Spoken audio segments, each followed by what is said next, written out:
So we have been receiving quite a bit of correspondence from some of our fellow conspiracy realists who are saying, yeah, we thought you guys would be fired after your first episode too.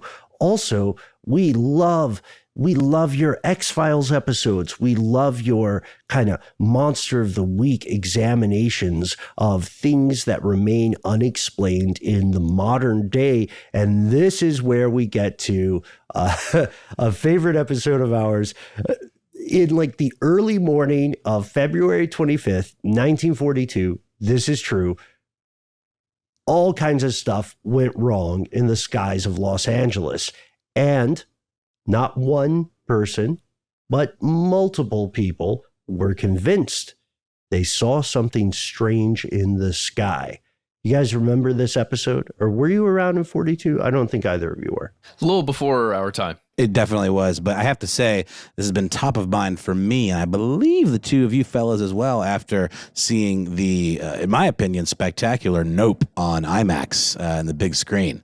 Really gave me a lot to think about. That movie really stuck with me, and the idea of kind of, extraterrestrials hiding in plain sight. Zero spoilers here. Please check it out. I think you'll very much enjoy it. It's certainly been something that I've been reinvigorated about.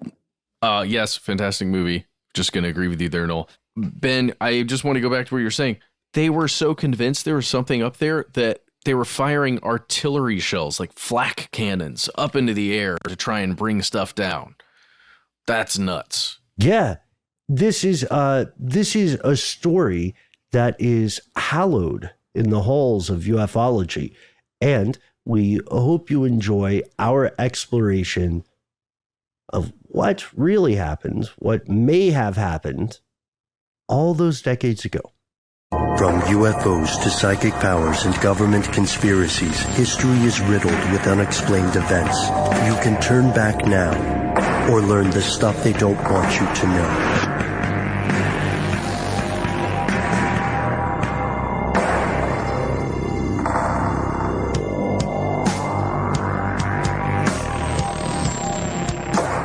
Hello, welcome back to the show. My name is Matt. My name is Noel. My name is Ben, you're you, and when all of us join forces together, that makes this stuff they don't want you to know. We basically form like Voltron. I'm the hat.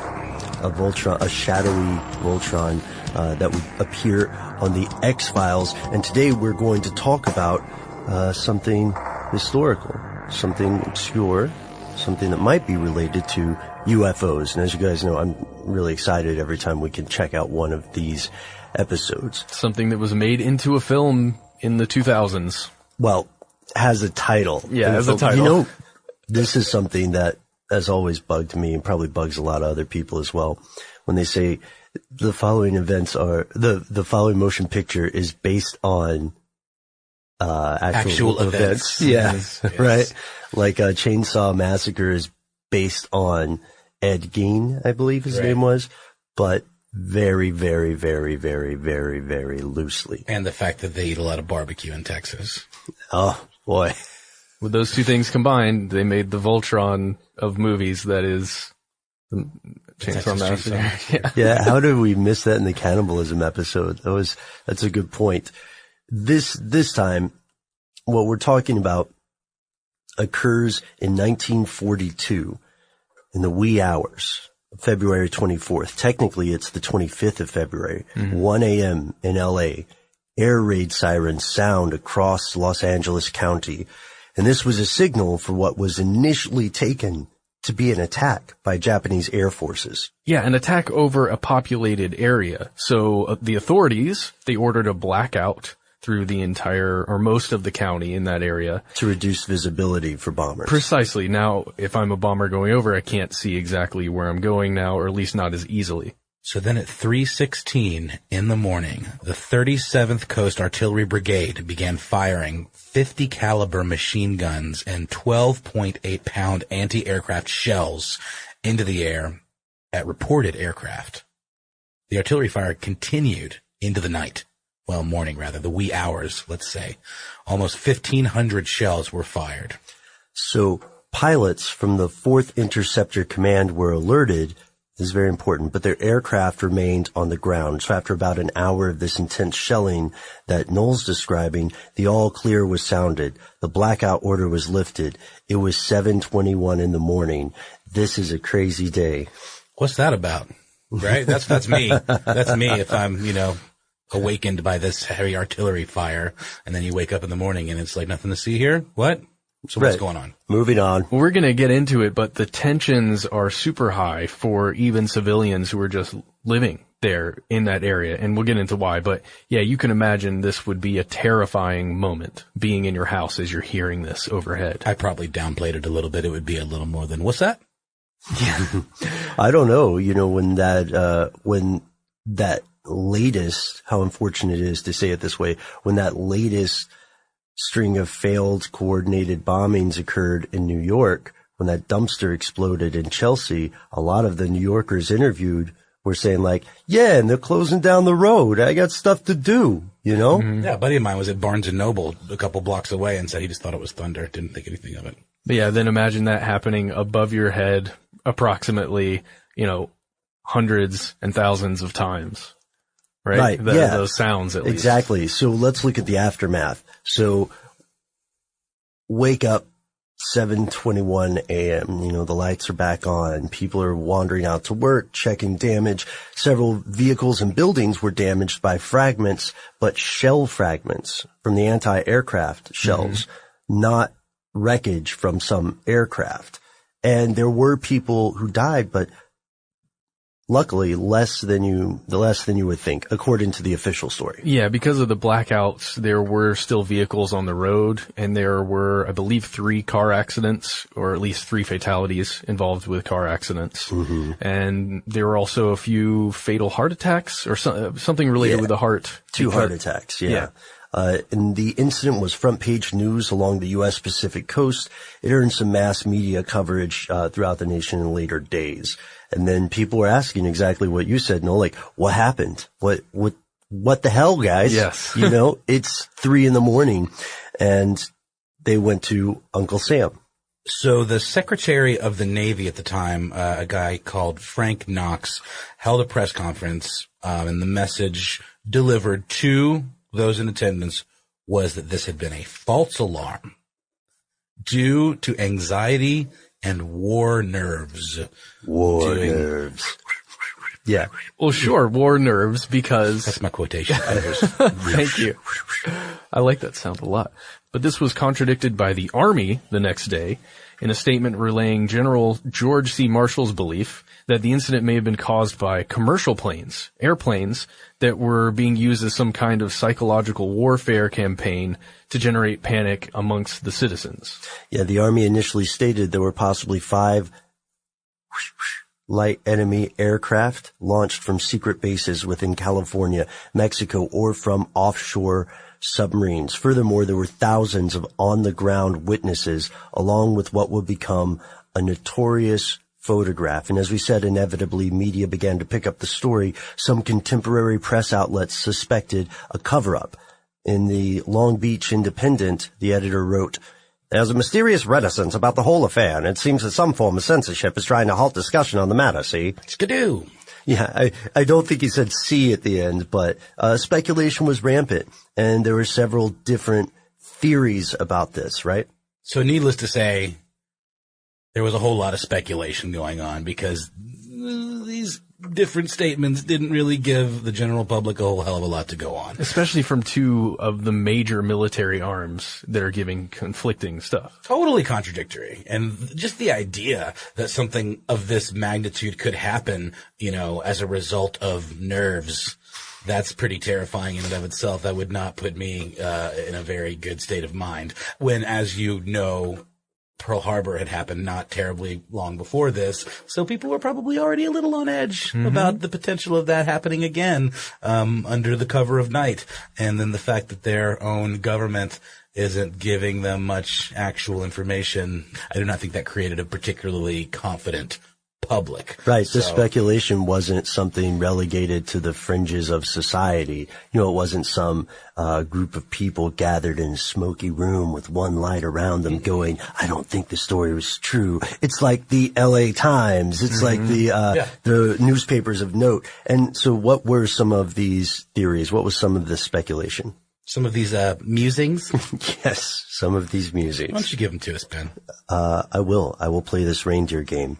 First, there were theories, as we mentioned, about stuff like a secret base in northern Mexico. So not in the U.S., but on the continent, right? Because logically it'd be very difficult to smuggle in the requisite hardware to create a secret military base. But that was an idea, wasn't it? And that was one of the ideas, yeah. And then there was something else, the idea that there were Japanese submarines stationed offshore with the capability of carrying planes, which sounds so, from a technological standpoint, amazing, right? But as you can imagine, is still pretty difficult to do. And that was compounded by the fact that a Japanese submarine did surface off the Pacific earlier before, so people were pretty spooked about it. Others speculated that the incident was either staged or exaggerated, a false flag attack, perhaps, to give coastal defense industries an excuse to move further inland. So that's a corporate motivation, profit and safety motivation. But this went all the way to government officials calling for a congressional investigation. A representative from Santa Monica, congressional representative Leland Ford, called for an investigation, saying, quote, none of the explanations so far offered removed the episode from the category of complete mystification. This was either a practice raid or a raid to throw a scare into 2 million people, or a mistaken identity raid, or a raid to lay a political foundation to take away Southern California's war industries. You're saying you think it's some kind of raid.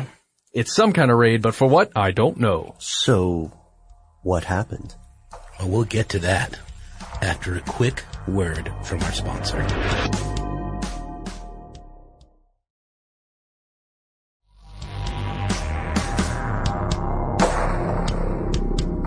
Here's where it gets crazy. Even in the modern day, or we're recording this in 2016, even in the modern day, you will hear several different theories regarding what really happened. I'm loving that finger quote sound effect, Noel. It's perfect. What really happened in those late hours in 1942. The most popular alternative theories today involve either a Japanese covered-up attack that, they were embarrassed about, they didn't want to admit, or the emergence of some kind of top-secret aircraft, something that came straight out of Nevada somewhere in a secret test facility, or that perhaps these were extraterrestrials, maybe not, maybe just the UFO, but, that alien specter remains. When I first saw the idea that, it was, they would cover up a Japanese attack, I was like, that's ridiculous. Why would you keep your citizens in the dark? But you make a good point. Maybe they didn't want to admit that they got. Yeah, no, really. That's legitimate. So if this turned out to be true, it would be not only an astonishing moment in U.S. history, but one of the largest cover-ups in recent history as well. There's an important note that I'll reiterate here. As you guys have pointed out, this occurred very soon after the Pearl Harbor attack. Pearl Harbor occurred on December 7th, 1941. This occurred February 25th, 1942. So, as we've pointed out before in this show, civilians, military officials, and the media alike believed the West Coast would be the next target. The day before this attack occurred, a Japanese submarine had surfaced near Santa Barbara. So there are all these anti-aircraft batteries along the West Coast. They were on high alert. They were told to be ready at any given moment, told to be on the lookout for anything unusual. And they were working as active stations, ready to fire at any moment. And they were taught that they were supposed to expect an attack at any moment. These people were assured that something terrible was going to happen. And psychologically, we'll see that that's very important and could be a deciding factor. Let's look at those three most popular theories about what happened. And when I say popular, I don't necessarily mean the one that Uncle Sam accepts, because there is one that Uncle Sam believes is the official narrative. So what's the first one? So Japan did, in fact, have a secret air-based weapons program in the U.S. during WW2. It was called the Fugo bombing balloons. Like balloons? Yeah. So their existence was kind of kept under wraps until a balloon bomb killed 6 people having a nice picnic in Oregon.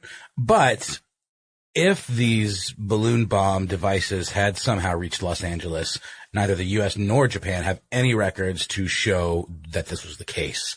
But, again, double but, these were only launched against America from 1944 onwards, so far as we know. So that would mean that there's a problem with the timeline, right? If this attack occurs in 1942 and everything we know about these bombs says that they don't exist until 1944, then they couldn't have had it. But there's another kicker here. They weren't the only other army with this sort of plan. The United Kingdom was using a similar tactic and earlier. So their first evaluation of whether these bombs could be used on balloons occurs in like 1937. So in 1942, the concept of some sort of balloon weapon, as silly as it might sound, was definitely around. It was like in the zeitgeist. Governments were thinking about it. So just to kind of paint the picture here, these are pretty interesting, by today's standards, rudimentary bombing devices. It's basically a hydrogen balloon with a series of cords or wires or ropes attached around the midsection of the balloon, going down to a point. Then there's a ring with the payload, I guess you could say, in the center, and then a series of sandbags around it. And Ben, you were saying that there were different regulators, altimeters, I believe, that could determine what altitude the balloon was in, and then cut cords for sandbags to get it to go higher. And then once it reached a certain altitude, it would release a charge that would drop the payload. Right. Yeah. It was on a timer system. So after if it went too high, it would vent hydrogen, so it would descend, drop sandbags to ascend to keep it in this range of altitude. And then when it hit its timeline, then it would drop everything, including the bomb. So very clever. It does seem a little rudimentary in our modern age of drones. But hard to target. Right. Hard to target and not necessarily effective in the larger scheme of war, but a small number had been recorded, right? And and even some were shot down by fighter aircraft. But there's a worrying thing about these is that they had a high altitude and they had a surprisingly fast speed. That was the main difficulty for fighter aircraft. So it is possible that a weaponized balloon could have been there. But there's another theory while we're on balloons. So speaking of these balloons, the U.S. official position is that these were UFOs. They're unidentified flying objects, but they were, wait for it, stop me if you've heard this one, meteorological balloons, weather balloons. Oh, weather balloons making a return appearance. And swamp gas. Yeah. No, it was just weather balloons. There were swamp gas and weather balloons. Yeah. And this comes from a little bit more recent circumstances.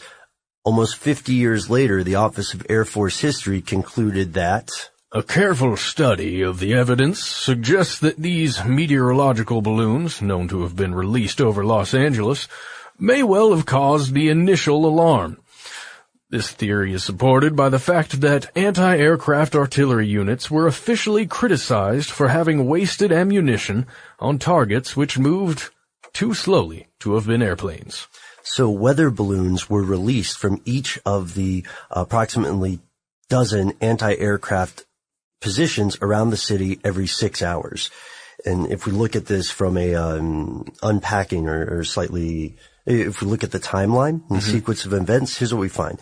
So these balloons, these weather balloons, they say, were illuminated from below by an enclosed candle and was designed to reflect off the silver lining of the balloon to ensure that you could see it. So reports suggest that the gunners from all but one battery mistook the balloons for planes and opened fire. Sounds like the old argument of incompetence versus malevolence, right? So again, though, we got to think of the mentality of the time where people, were understandably on edge. And as you said, there was this this overarching idea, this notion that an attack was imminent. Right. You know, and I'm not making excuses for anybody. They should be trained and they should be able to react accordingly, but I don't find this particular explanation to be too much of a stretch.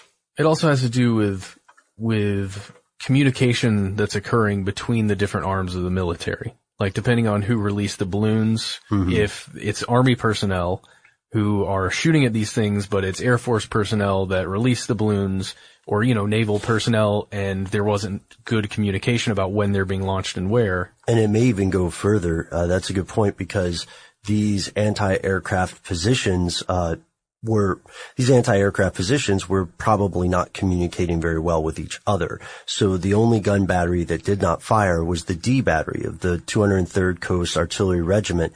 And that was also directly in the flight path of this alleged aircraft.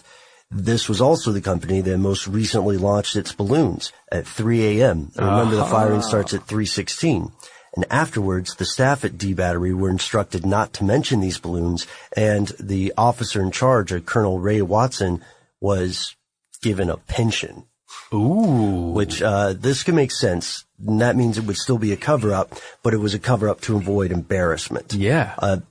And furthermore, the question is like, well, why did this go so crazy then? If it was just a weather balloon, why did everybody end up shooting it? Yeah, why didn't somebody say, stop?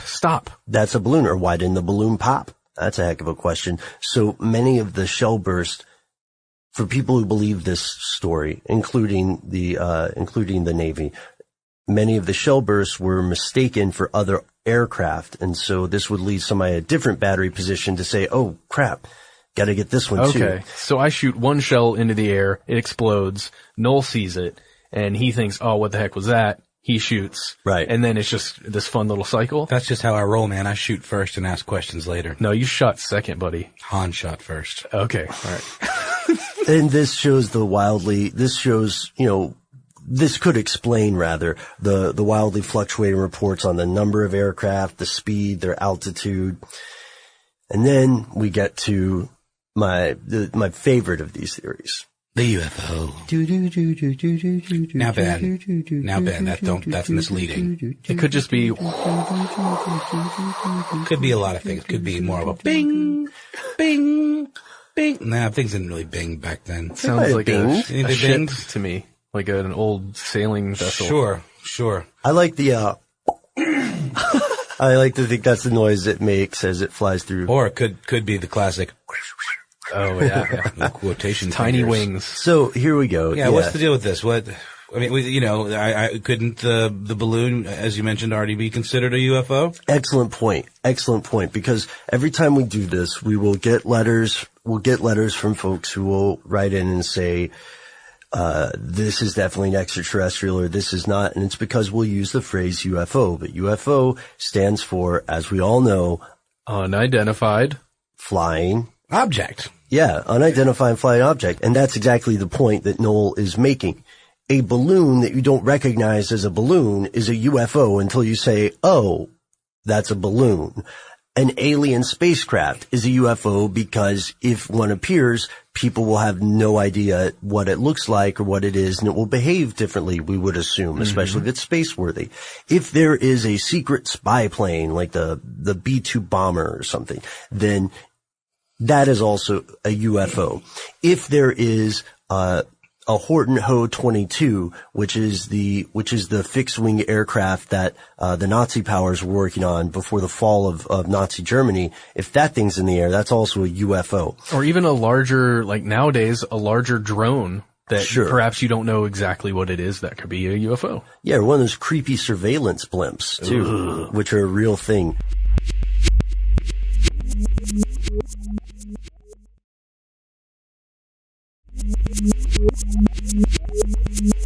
So, those who believe the incident was caused by an actual yet unidentified craft have several pretty valid questions for the people who buy the balloon story, as well as the people who sell the story.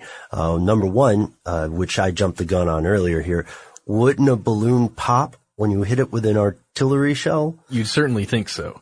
Right. The ufologists argue that a balloon subject to shelling would have popped.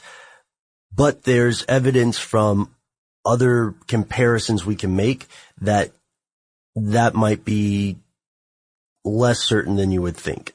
Kind of similar to how in the movies, anything happens to a car and it explodes. A giant fireball of destruction. And it's really difficult to make cars do that in real life. You have to know what you're doing, and it's not just shooting at a gas tank most times. So wasn't there a Mythbusters on that? Yeah, I think there was. Yeah. And then there's Always Sunny in Philadelphia, where Mac and Charlie throw a grenade into the car because they think it'll explode, and it just really messes up the car. Now, what about that old, not to get too off topic here, what about that old trick where you take a rag, soak it in gas, put it in the gas tank and light it like a fuse and then run away? That can work. I would think that'd be a good idea. That can work, yeah. That was not what happened here. That was not what happened here. And don't ever do that. No. So we have to draw comparisons to the closest thing that we have at the time. So at the time there were also Zeppelin type airships, right? Mm-hmm. And that would be another kind of balloon, similar to. So these rigid and semi-rigid aircraft are not like the Fugo balloons that we're talking about, because those relied on overpressure to sustain their shape. But so yeah, if anything punctures it, it's gone. Well, if anything punctures it, it will it won't necessarily pop immediately. It might deflate and slowly go down. The flexibility of a balloon or blimp's gas bag gives some protection from explosive fire. The skin will dent and distort to absorb the impact and may not actually puncture. Mm-hmm. We see experimental spy blimps like the one I mentioned earlier, the LEMV, may be able to sustain damage and not be shot down immediately. And also, to that point about cars, it's not guaranteed that something even hydrogen-powered or hydrogen-filled, rather, will ignite when hit by normal bullets. In World War I, and this was on this was a pretty interesting comparison I found on a site that believes this is the case. During World War I, a Zeppelin called the L-33 was hit by anti-aircraft fire, but it didn't catch a flame. Instead, it just was forced to crash land. Wow. And so the way that fighter aircraft began to be able to really light up a Zeppelin is when they switched from normal ammo to explosive and phosphorus incendiary bullets. So a combination of these would ignite the hydrogen. So it's possible, according to the people who believe this part, that shrapnel from the batteries would not have destroyed the balloon, but would have punctured it, goes into the ocean. But that's not a guaranteed explanation. The second question for the UFO folks, right? For those who believe in the UFO theory, why does that famous photo that we mentioned earlier show a saucer rather than a spherical shape? Because if you look at the photograph, it definitely does not look like a weather balloon. Yeah, but it also kind of looks like a saucer, right? I mean, that's one of the big things here. Like the shape looks a bit round of whatever's being illuminated, but it's also so overblown that it's really hard to get any type of shape out of it unless you mess with the photo a lot. I'm looking at it now, and I mean, there's a whole bunch of searchlights trained on it, and if it was a weather balloon, like we said before, those can be quite reflective. I could see it definitely a grainy photo like this having some issues with perspective, you know. It does look a little more oblong, but maybe we're seeing the top of it, you know. Maybe we're just like the perspective is everything. It's interesting though. It's a neat picture. It's a very compelling picture. I just don't know if we're able to see exactly what it is. So this photo that we're discussing here is pretty famous. There are several versions of it that have been retouched over the years. It appeared in the LA Times, but you know, it's very common when you take a photo like this and then you want to put it in the newspaper, so you take it to the print, right? The big press. It's very common, or it was, and it still is today, to retouch photographs to make sure you get the best image that you possibly can that'll look the best in that black and white format. And we even have a quote from the LA Times with an update about this photo. In the retouched version, many light beams were lightened and widened with white paint, while other beams were eliminated. In earlier years, it was common for newspapers to use artists to retouch images due to poor reproduction, basically 10 shades of gray if you were lucky. Thus, my conclusion, the retouching was needed to reproduce the image. But man, I wish the retouching had been more faithful to the original. With our current standards, this image would not be published, and that's a statement by Scott Harrison over at the Times. So altered, but not altered to deceive people. Not necessarily, but still, they're putting white paint onto the image, right? Like I said, it's a super compelling photo. That white paint acts to great effect. Those beams of light are super stark, and they're all kind of converging on this form in the sky. And it looks like a saucer shape, sort of like an elliptical shaped thing. Mm-hmm. And, I could see how people could definitely latch onto that. It's a very, very cool, compelling image, but I can also see just the idea of taking that paint and making it more, pop kind of more. We're used to that now, even with like Instagram. You can have a 4-year-old take a picture and slap an Instagram filter on it, and all of a sudden it looks compelling. But, this is very interesting for the time. So This is a representation of what happened. We know that there were a ton of human beings, probably, I can imagine some people are outside looking up, or at least in the window looking up, as they're taking shelter from all this noise. What did witnesses say they saw? So you'll hear people who want to push their own agenda, whether they believe it was a weather balloon, whether they believe it was some kind of craft, whether they believe it was nothing. There's a bad habit people can sometimes have wherein they will say, okay, out of these 10,000, out of these potentially 2 million people, the 480,000 who say that they saw this are the ones who are clearly right, because that's what I believe. Mm-hmm. So also, as we know, there are multiple accounts from the evening that widely contradict one another, and unfortunately, eyewitnesses are incredibly unreliable.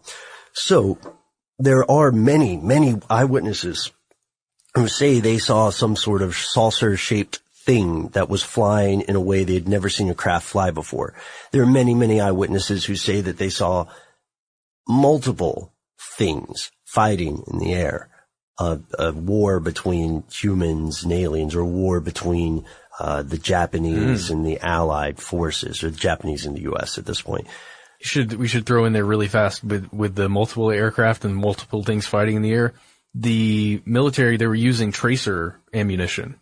So you could see the bullets flying through the air, and you can imagine what that might look like to an untrained eye. Sure. Just all these beams of light essentially going across. And so here we are toward the modern day.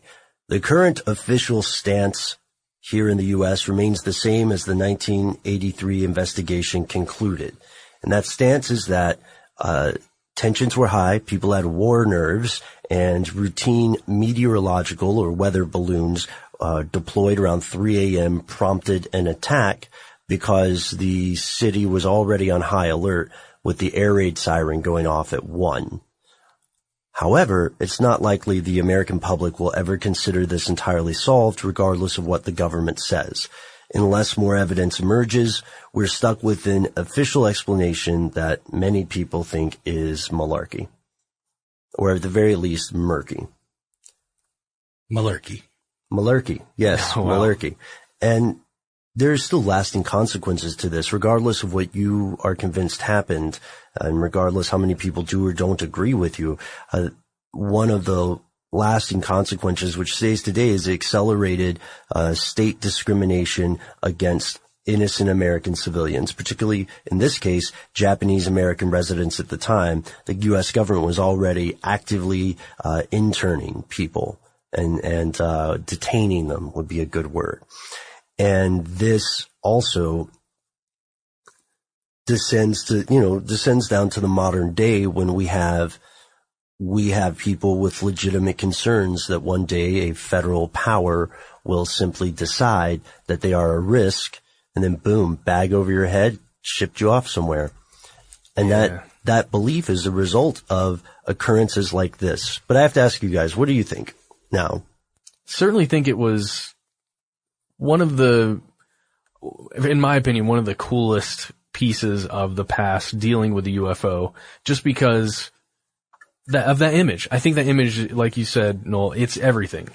It conjures so many other thoughts in my head about what it would be like if an extraterrestrial craft descended on a city, and like how do we react in that immediate moment if one comes down and the military's ready to go already? Well, the government response was so overtly shady and just like non-informative.